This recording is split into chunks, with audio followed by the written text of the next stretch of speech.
Trešdienas vakars Rūjienas sporta halē atkal pulcēja basketbola cienītājus, un sirmas matus tajā varēja iegūt pat jaunākā gada gājuma fani, jo Latvijas basketbola līgas 3. divīzijā ir sākušās izslēgšanas spēles, un savu pirmo tajā aizvadīja arī sporta klubs Rūjieni, kurš saspringtā mača galotnē uzveica turnīra pirmās vietas ieguvējus Dārznieks Cēsis komandu.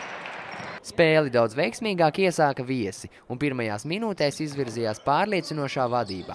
Turpretīm rūjieniešu metieni lidoja garām grozam, un tikai pirmās ceturtdaļas vidū viņi spēja gūt pirmos punktus.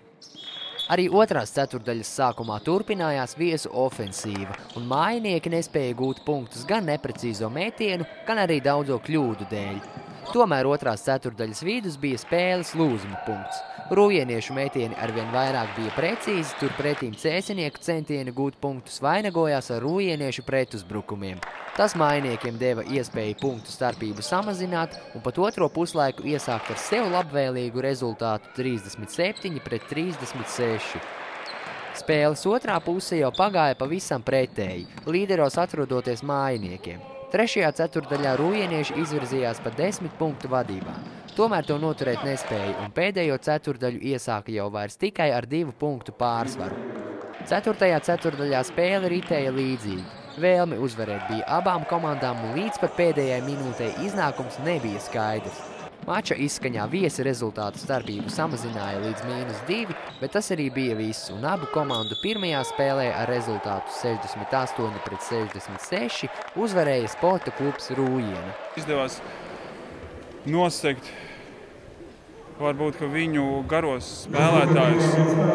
Pārsvarā varbūt, ka mazie spēlētāji iemet tos vairāk, tos daudzos punktus, bet tos garos mēs kaut kādā veidā neutilizējām ar piezīmēm. Un tāpēc beigās mums tur kaut kādi 4-5 spēlētāji palika ar 5 piezīmēm. Un varbūt, ka taktika, es nezinu, attaisnojās.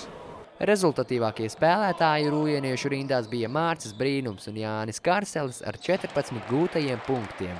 Nākamā spēle sākās no 0 un 2 spēļu summa. Un, ja mēs šodien uzvarējam pa 2 punktiem, tad mēs Cēsīs nedrīkstam zaudēt vairāk pa 1 punktu. Nākamā tikšanās abām komandām piekdien, 5. aprīlī Cēsīs. Amanda Anna Bērziņa, Arturs Gruzdiņš, Rūjienas televīzija.